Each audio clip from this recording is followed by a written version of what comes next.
नमस्कार दोस्तों, मैं मानवेंद्र सिंह आप सभी का स्वागत करता हूं अपने YouTube चैनल गेट जिस में।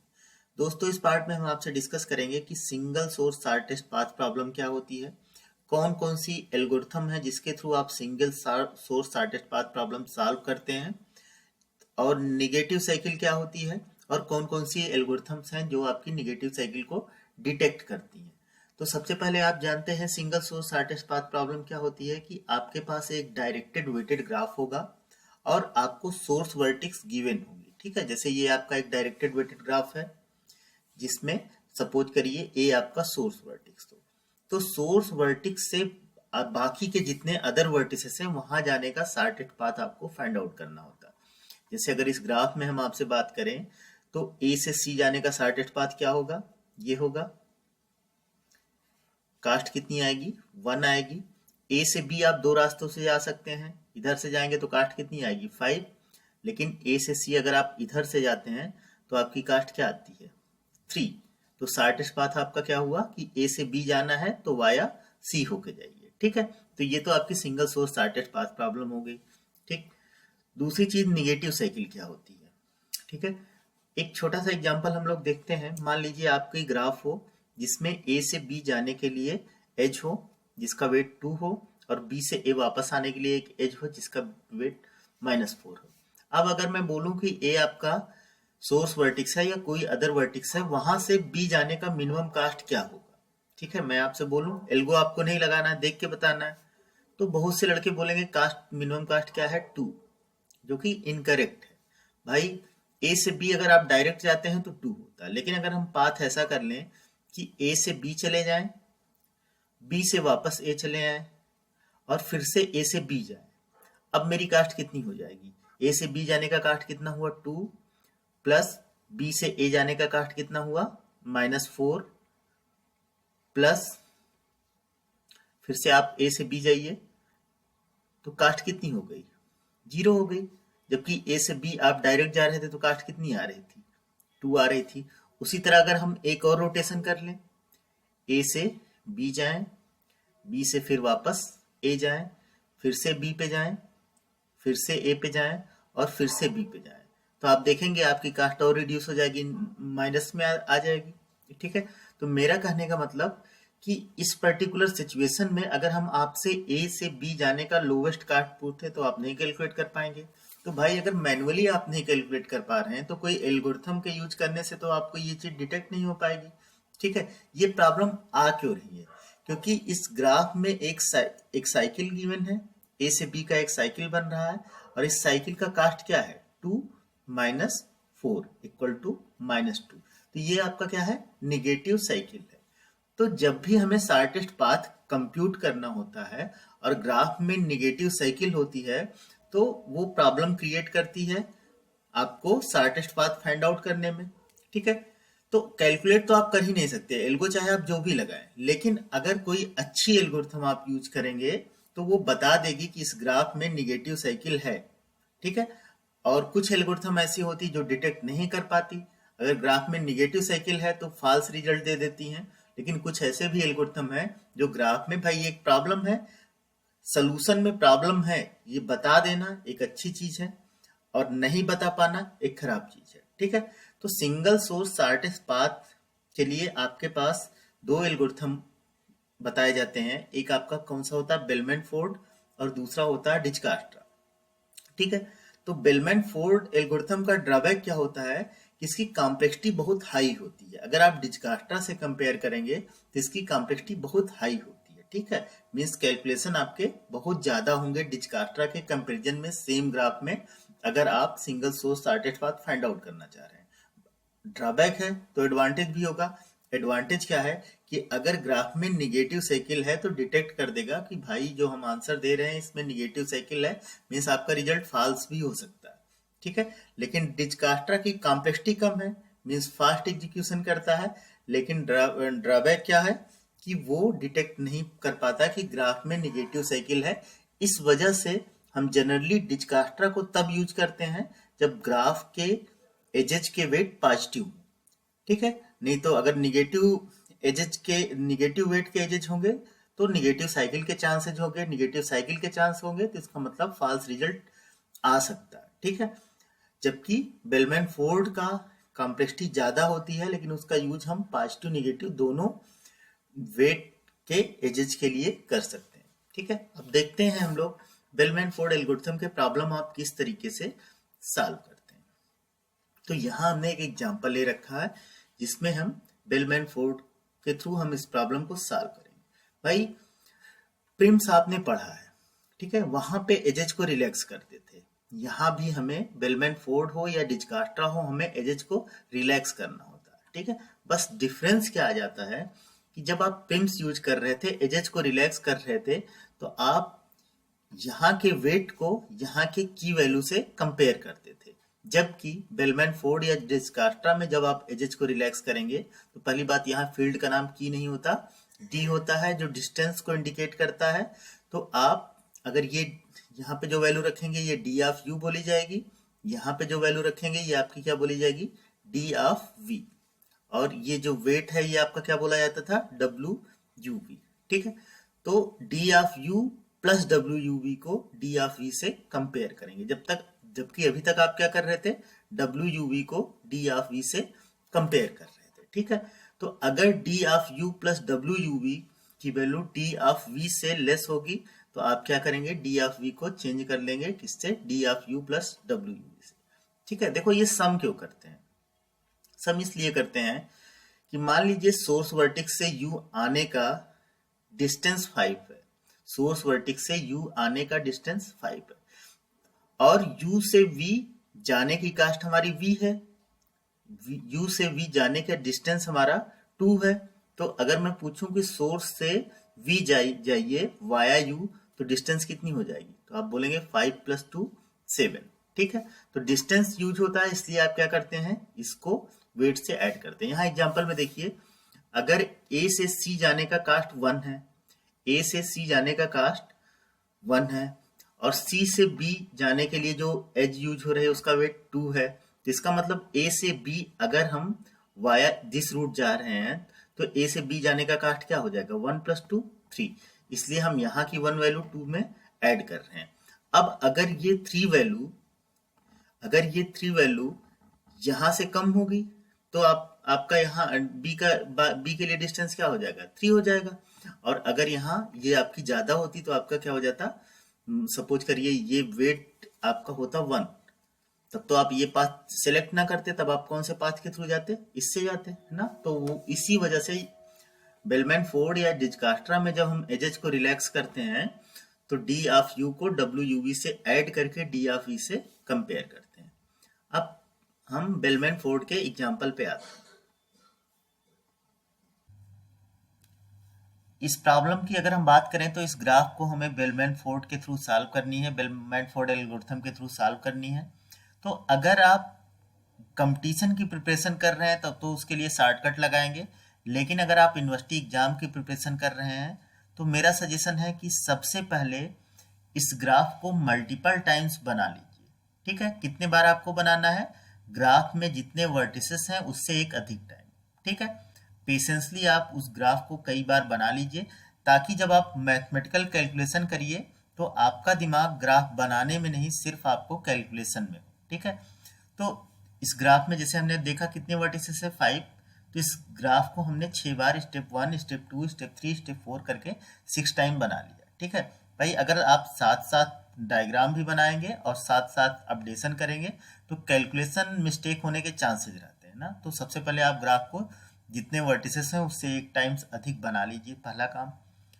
दूसरा काम, बेलमैन फोर्ड ग्राफ की ग्रीडी अप्रोच से सॉल्व होने वाली सबसे सिंपल एल्गोरिथम है। ठीक है, लेकिन इसका ड्रॉबैक क्या है कि ये कॉम्प्लेक्सिटी सबसे अधिक होती है, मीन्स कैलकुलेशन बहुत ज़्यादा होता है। तो आपको पेशेंस दिखाना होगा, आराम से काम करना होगा। अगर ग्राफ थोड़ा कॉम्प्लिकेटेड है तो टाइम अधिक लगेगा, पेशेंस से बनाएंगे।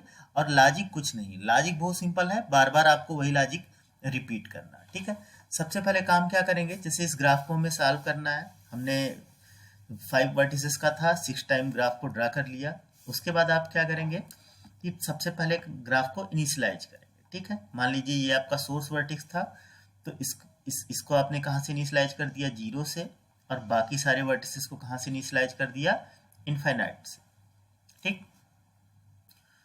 सबकी डी वैल्यू क्या कर दी, इनफाइनाइट कर दी, ठीक। और सबके प्रीडिसेसर क्या कर दिए, नील कर दिए। तो जब आप स्टेप 2 में रहेंगे तो स्टेप 1 का ग्राफ यूज करेंगे, स्टेप 3 में रहेंगे तो स्टेप 2 का ग्राफ यूज करेंगे, मींस जस्ट प्रीवियस ग्राफ को यूज करना, ठीक।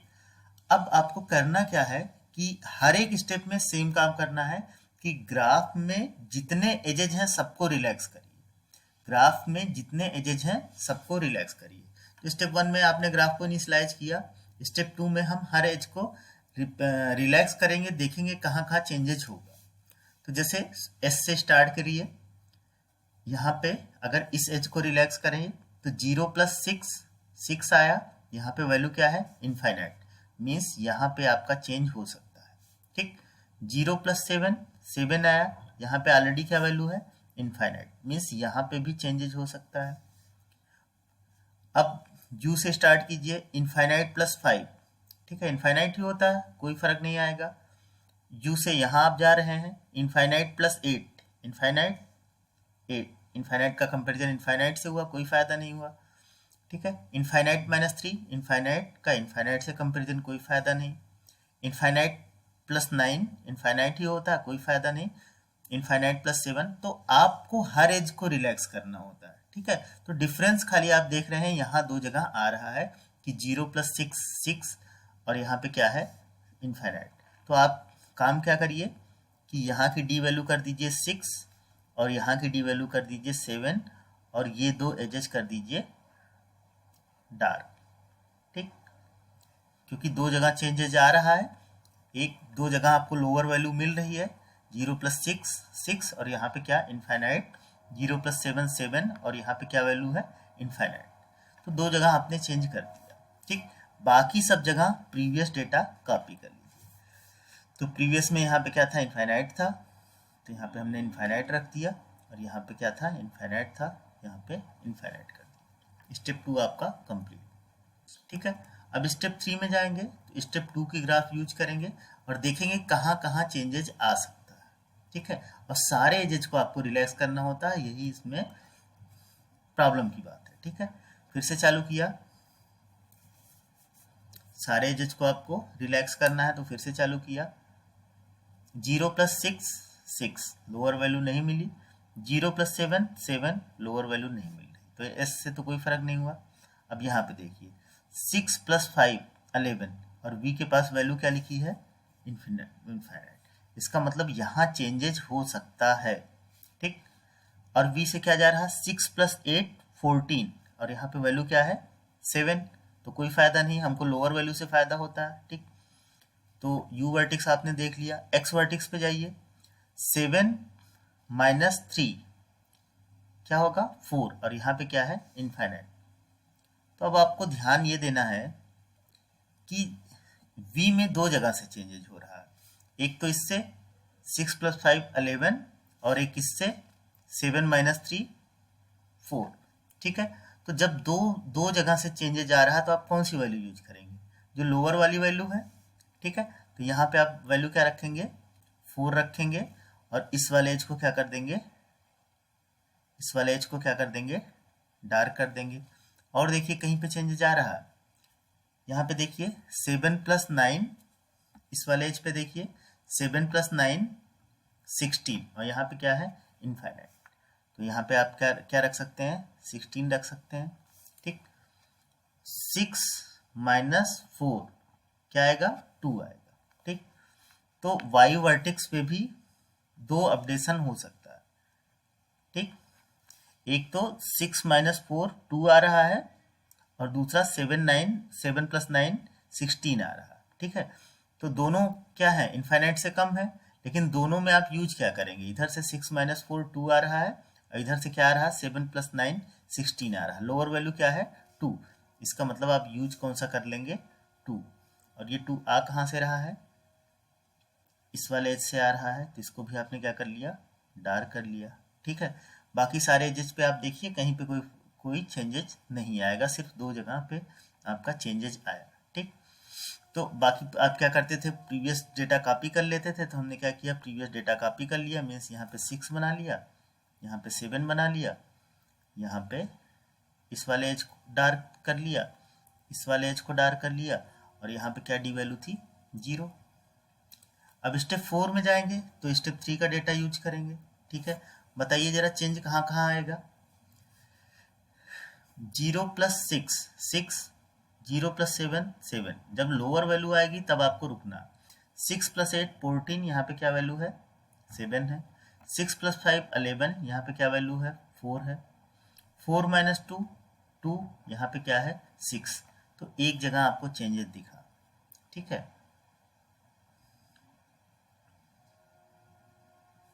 एक जगह आपको चेंजेस यहाँ पे दिख रहा है। कितना हो जा रहा है 2 हो जा रहा है। ठीक, और देखिए कहाँ कहीं पे चेंजेस जाएगा। 2 + 7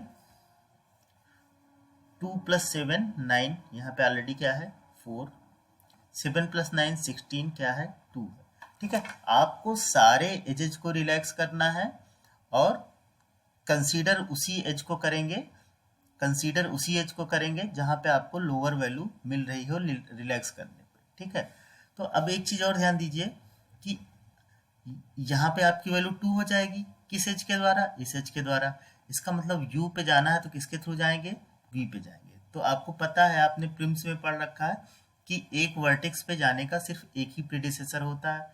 तो अगर v पे हम u के थ्रू जाएंगे तो ये वाली जो एज अभी तक डार्क थी, ये क्या होगी, इसकी डार्कनेस खत्म हो जाएगी।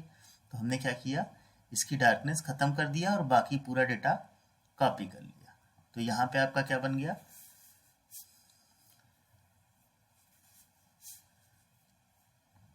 बाकी पूरा डेटा कॉपी हो जाएगा। यहाँ पे क्या हो गया 0, यहाँ पे क्या है 4। ठीक है, यहाँ पे क्या था 7, और यहाँ पे क्या था 2। ठीक है, एक आपकी ये वाली एज डार्क थी, एक आपकी ये वाली एज डार्क थी, एक आपकी ये वाली एज डार्क थी। ठीक है, और एक आपकी ये वाली एज डार्क है, ये वाली एज डार्क है। ठीक है, यहाँ की डार्कनेस हट गई क्योंकि आपका प्रीडिसेसर अब ये हो गया है। ठीक है, फिर वही काम कि ग्राफ के सारे एजेस को रिलैक्स कीजिए। ठीक है, 0 + 6 6, यहाँ पे डेटा क्या है 2, कोई फायदा नहीं। 0 + 7 7, यहाँ पे ऑलरेडी 7 है, कोई फायदा नहीं। 7 - 3 4 है, कोई फायदा नहीं। 7 + 9 16 है, कोई फायदा नहीं। 2 + 2 4 है, यहाँ पे 0 है, कोई फायदा नहीं। ठीक है, 2 + 7 9 हुआ, यहाँ पे क्या है 4 है, कोई फायदा नहीं। 2 + 5 7 हुआ, यहाँ पे क्या है 4, कोई फायदा नहीं। 2 - 4 इक्वल टू 2 - 4 इक्वल टू -2 हुआ। ठीक, 2 यहाँ पे क्या है 2, और ये एज क्या है -4। तो 2 - 4 क्या हो गया -2। तो ये प्रीडिसेसर तो नहीं चेंज होगा, लेकिन यहाँ की वैल्यू क्या हो गई, चेंज हो गई। यहाँ की वैल्यू क्या हो गई, चेंज हो गई। ठीक है, इसका मतलब यहाँ पे क्या आ गया, जो था डेटा बाकी सब जगह पे कोई चेंज नहीं था, तो हमने डेटा रिपीट किया, और जो जो एज हमारी डार्क थी उसको हमने फिर से बना लिया। एक ये एज हमारी डार्क थी, एक ये एज हमारी डार्क थी, एक ये एज हमारी डार्क थी, और एक ये वाली एज हमारी डार्क थी। ठीक है, फिर से क्या करिए, फिर से ग्राफ के सारे एजेस को रिलैक्स करिए।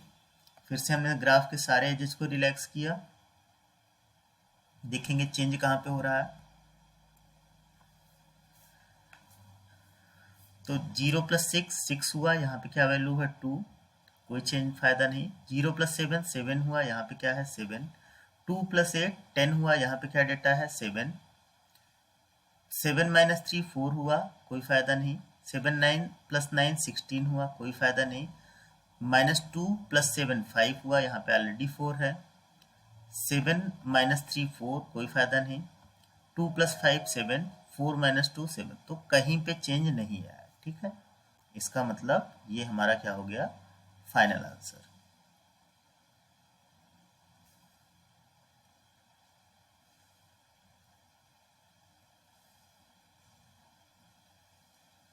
यहाँ पे क्या वैल्यू आई है 4, यहाँ पे क्या वैल्यू आई है -2, यहाँ पे क्या वैल्यू आई है 7, यहाँ पे क्या वैल्यू आई है 2, यहाँ पे क्या वैल्यू आई है 0।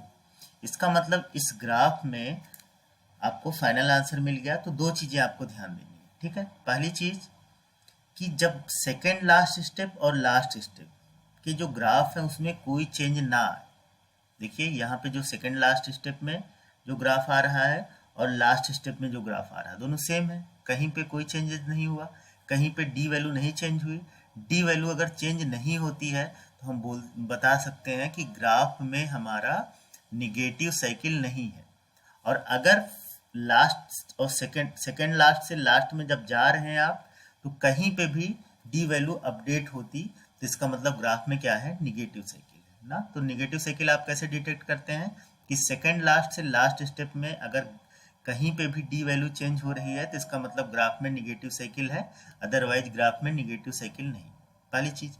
दूसरी चीज, आप डिस्टेंस और पाथ ग्राफ से फाइंड आउट कर सकते हैं।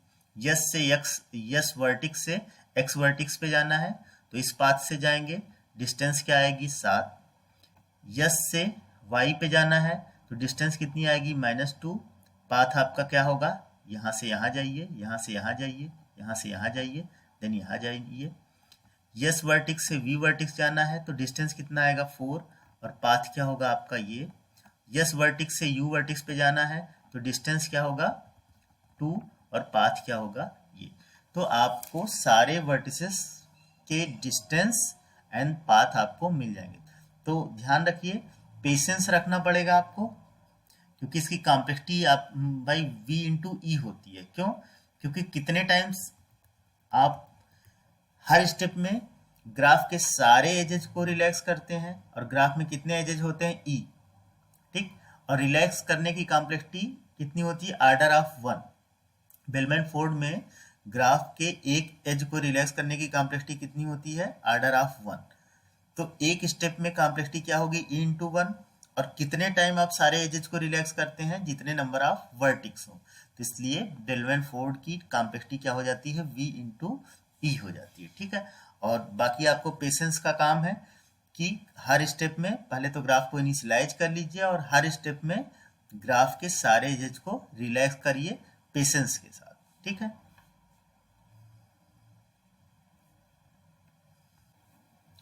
बात करते हैं बेलमैन फोर्ड के सूडो कोड की। तो इसमें दो बेसिक फंक्शन यूज हो रहे हैं, एक इनिशियलाइज सिंगल सोर्स और दूसरा रिलैक्स। काफी सिमिलर है जैसे आपने प्रिम्स में यूज किया था, ठीक है। सबसे पहले हमने क्या किया, इनिशियलाइज सिंगल सोर्स की बात करें तो पहले हमने क्या किया, for each vertex V belong to V of G do, वहां पे की यूज करते थे, यहाँ पे क्या यूज करेंगे, डी यूज करेंगे, D of V equal to infinite. और सबके प्रीडिसेसर आपने क्या कर दिए, nil, means pi of V equal to nil. फिर लूप से बाहर गए और सोर्स का डी हमने क्या कर दिया, 0 कर दिया, जैसे कि वहां करते थे, ठीक है। फिर रिलैक्स की बात करें तो बेलमैन फोर्ड में आपका रिलैक्स प्रोसीजर कैसे काम करता है, अगर u से v वाले h को आपको रिलैक्स करना है तो आप क्या करते थे, d of u plus W U V को d ऑफ v से कंपेयर करते थे।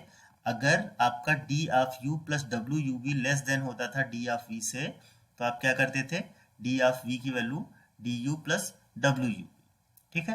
और v का प्रेडिसेसर किसको बना देते थे, u को बना देते थे। तो सेम काम हमने किया कि if d of u plus W U V is less than d of v, then d of v equal to d of u plus W U V and predecessor of v equal to u। भाई यही तो करते थे ना आप। यहाँ पे अगर 5 वैल्यू है, यहाँ पे 2 वैल्यू है, यहाँ पे सपोज कीजिए 2 वैल्यू है और यहाँ पे 9 वैल्यू है, तो 5 प्लस 2 7 लेस देन 9 के होता था। तो आप क्या करते थे, इसको रिप्लेस करके यहाँ पे वैल्यू लिख देते थे 7 और ये वाली एज डार्क कर देते थे। डार्क करने का मतलब क्या हुआ कि इसका प्रीडिसेसर ये हो गया, ठीक है। तो ये तो बेसिक फंक्शन जो कि बेलमैन फोर्ड यूज करता है उसकी बात कर रहे हैं। अब अगर बेलमैन फोर्ड की बात करें तो सबसे पहले आप क्या कर रहे थे, ग्राफ को इनिशियलाइज कर रहे थे। तो हमने क्या किया, ग्राफ को इनिशियलाइज कर दिया, ठीक। फिर आपने लूप चलाया, ग्राफ में जितने वर्टिसेस हैं उससे एक कम बार, ठीक है। ग्राफ में जितने वर्टिसेस हैं उससे एक कम बार, ठीक। मीन्स n 5 वर्टिसेस हैं तो 4 टाइम हमने क्या किया, for each edge U V belong to G, इसको आप ऐसे लिखिए ज़्यादा बेटर होगा, E of G, for each vertex U V belong to E of G relax U V W.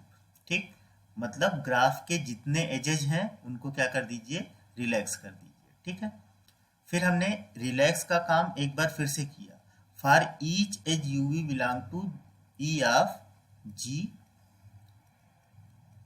E of G, if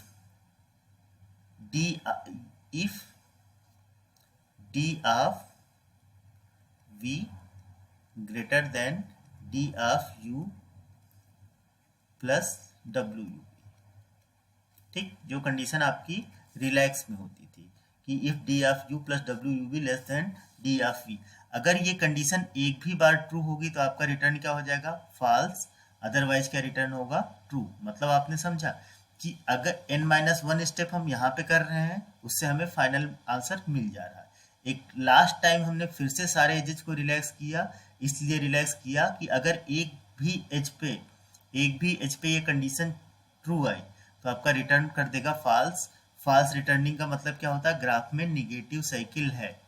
और अगर सेकेंड लास्ट स्टेप में जो ग्राफ आई है और लास्ट स्टेप में जो ग्राफ आई है उसमें कहीं भी ये कंडीशन ट्रू नहीं होती, मतलब हर जगह ये कंडीशन फॉल्स हो जाती है, तो ये रिटर्न फॉल्स चलेगा नहीं, आपका रिटर्न क्या हो जाएगा, ट्रू हो जाएगा।